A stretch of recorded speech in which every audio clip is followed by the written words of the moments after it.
Now, thousands have been rallying outside of the British Parliament to demand MPs vote for a ceasefire in Gaza. The protesters flooded the streets as the Parliament debated a motion calling for a ceasefire. The British government has been advocating for what they describe as humanitarian pauses. Paul Brennan's there to tell us all about the latest. Paul, talk us through what you've been seeing play out on the streets of London this evening. Well, as you can see off my shoulder, the protest is just about finished now. The protesters filing away there towards the Parliament Square and Westminster Tube Station. The voting done.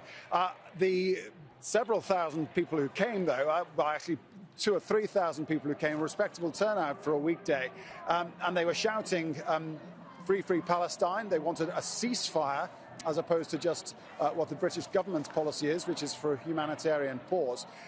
Unfortunately, from the protesters' perspective, though, is that both votes that were being considered by MPs, first of all, a Scottish National Party amendment, which called for an immediate ceasefire, that was defeated in the Commons, and an alternative amendment by the opposition Labour Party, which called for longer humanitarian pauses, that too was defeated by the Commons. So although neither amendment would have tied the hands of the government, it would have been a powerful message to government about the will of Parliament and certainly the will of the protesters out here. Unfortunately for the protesters, neither of them passed.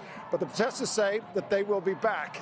The same group that organised tonight's protest also organised the weekend protest that we saw.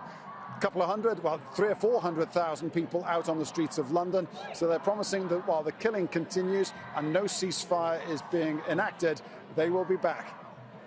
Paul Brennan in London, thank you.